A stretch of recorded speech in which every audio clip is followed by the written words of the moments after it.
In video and filmmaking, lighting matters in every shot. It can help you set the tone and mood of your scene, look professional, and create the atmosphere of your story. The project has to have that visual appeal if you want your viewers to have a memorable experience. Using the most suitable lighting methods allows you to convey your story as effortlessly as possible and is also crucial to great storytelling. Learning how to shape and utilize film lighting is one of the most important lessons and trademarks a filmmaker can have in their toolkit, and that is more than just three-point lighting. It's a cinematic look. Hang on till the end because I'm going to explain 12 different common lighting types you'll encounter when lighting in video and filmmaking. Hi, I'm Jim Costa.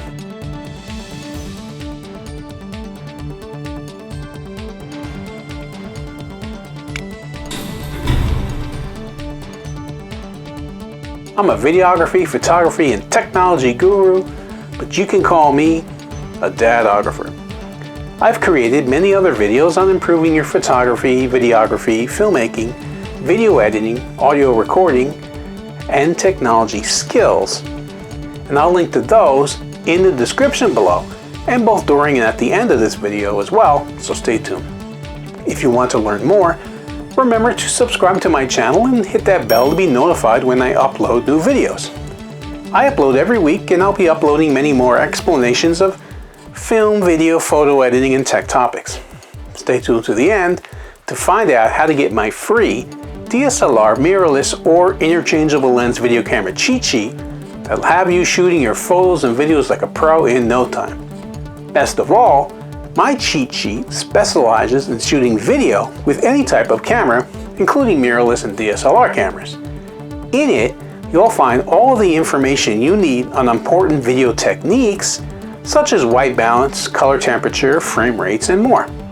The info I've assembled for you will definitely help to improve your work. I am a full-time working photographer, video producer, editor, and technology pro. That's the small business that I own, and that's how I make a living. You'll find my contact info in the description below. Contact me if you need photography or video production for you personally, for your business, or for someone you know. Let's begin with the most important light, the key light.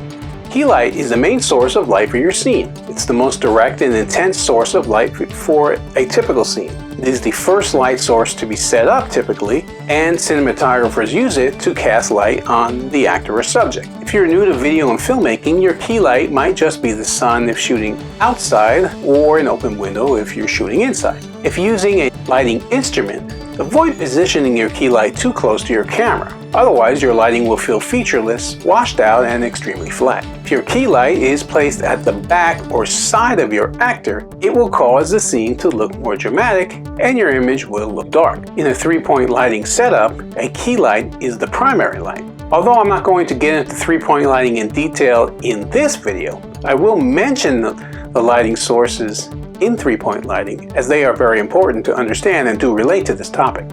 If you want to learn more about three-point lighting specifically, check out the video I've done on that subject.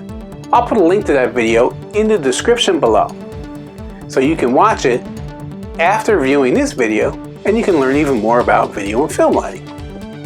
The next two lights on my list are actually subsets of key lights. They're high key lighting and low key lighting. Number 2, high key lighting. The definition of high key lighting is a style of lighting for film, television, and photography that reduces the lighting ratio in the scene. In the first days of film, it was done to deal with high contrast, but now it's used by filmmakers to adjust the mood and tone of a scene as a form of artistic expression. High key lighting is dominated by white tones from bright lights. It is known for minimal use of blacks and mid-range. You use this type of lighting to set a tone that is optimistic or hopeful. You see this type of lighting a lot in music videos, commercials, sitcoms, and heavenly scenes. Be careful with this type of lighting, as it can cause overexposure in some sections of the image. The high key light is best produced using frontal techniques, and the light quality having a low ratio, which means all of your light sources will be of equal intensity. Number 3 is low key lighting. The definition of low-key lighting is a filmatic lighting style that uses a hard source to encase your scene in shadows. Low-key lighting wants contrast and blackness. Low-key lighting is the type of lighting you see in film noir movies and in ominous scenes. It has dark tones with lots of blacks and shadows. You will see striking contrast in low-key lighting. With low-key, you end up with very little fill light. The focus is on using low-key to create shadow and how that shadow can achieve mystery, drama, or suspense, rather than on the lighting itself, which is why it is great for thrillers or horror movies. Number 4 is fill light.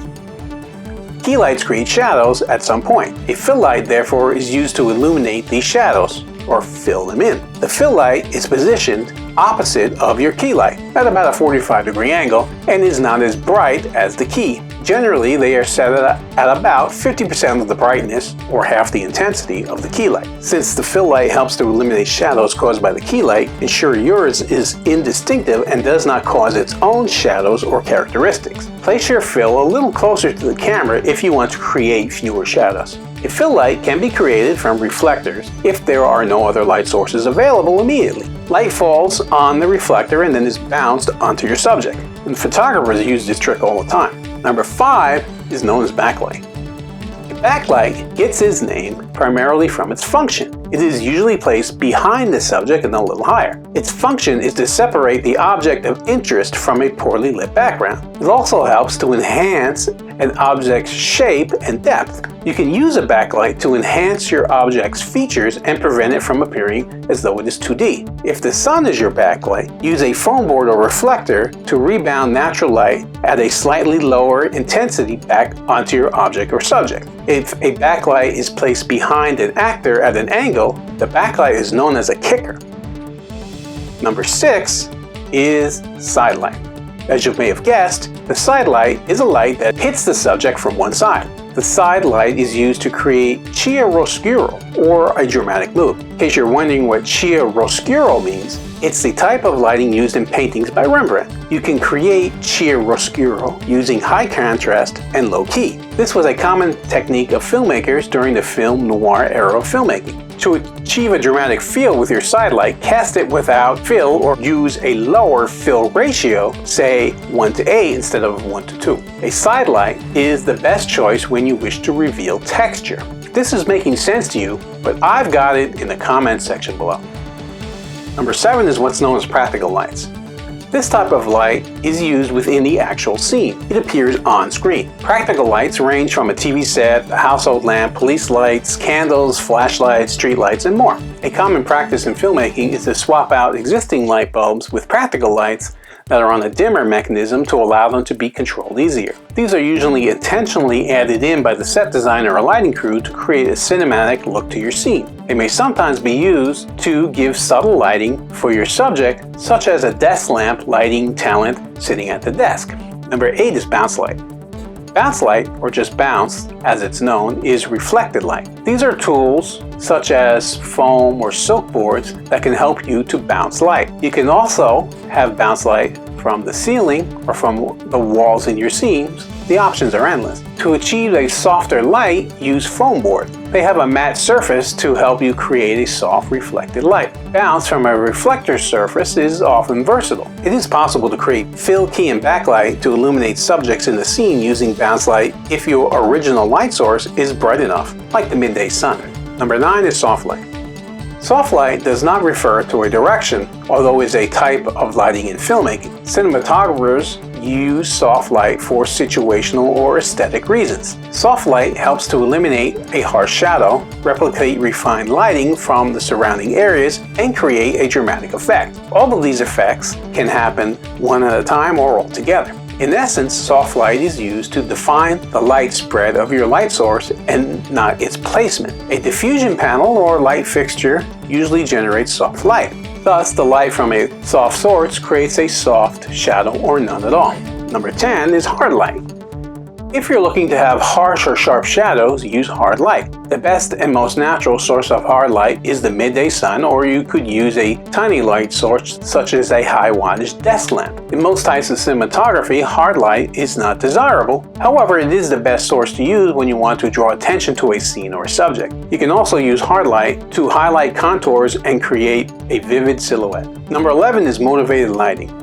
This type of light is used to represent natural light, like the sun's light, moonlight, or street lamps during the night. The difference is that it's created by lighting instruments and not the sun, moon, or other actual light in real life. It's mostly used to enhance practical light, especially when the cinematographer wants to adapt coverage or intensity of practical light using a third light source. For a natural looking motivated light, use a filter for window shadows or apply color gel on your light bulb for a bright warm yellow effect like that from the sun. You can also use colored gels to come up with a faint bluish cool light effect such as the light from the moon. Number 12 is ambient light. Lighting instruments are the best way to achieve well-lit scenes that look almost similar to what you would see in real life. Nevertheless, there is nothing wrong with taking advantage of ambient light available at a scene that you're shooting. When filming during the daytime, try the outdoors and take advantage of the sun or moon's natural light. Late evening and the early morning are the best times to shoot outside